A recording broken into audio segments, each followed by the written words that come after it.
Nosotros estamos en el centro, en la parte más alta de los picos de Europa. Es muy importante este entorno donde vivimos. Si no estuviéramos aquí, no podríamos hacer queso Cabrales.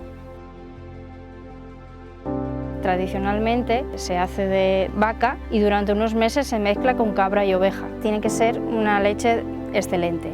¿Cómo se consigue? Pues gracias a los pastos que tenemos en estas zonas. Sigue habiendo pastores que lo hacen y eso no debería de perderse nunca. El pastoreo es una manera, una tradición que es la que ha dado forma y la que ha conseguido que esto que veis exista y esté como esté, que son los picos de Europa.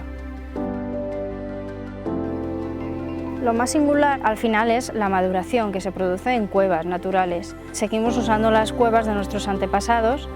Tienen que tener una temperatura homogénea durante todo el año, una humedad de un 95 al 100% y el tiempo de maduración como mínimo tiene que ser 2 meses. Cuanto más altas, más frías, entonces la fermentación va más lenta y consigues pues, esa textura y ese sabor único que dan las cuevas naturales.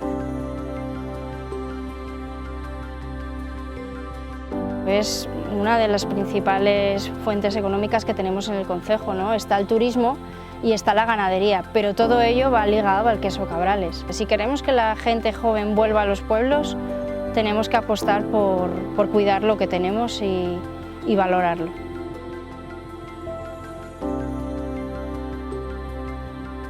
Podemos encontrarlo desde la pequeña tiendita y supermercado del concejo de Cabrales a cualquier parte de Asturias, en las mejores tiendas de quesos de España y desde luego pues cruzamos fronteras, ¿no? Hay en Inglaterra, en Estados Unidos, México. Creo que eso es un dato importante, ¿no? Que el queso Cabrales cruce tantas fronteras.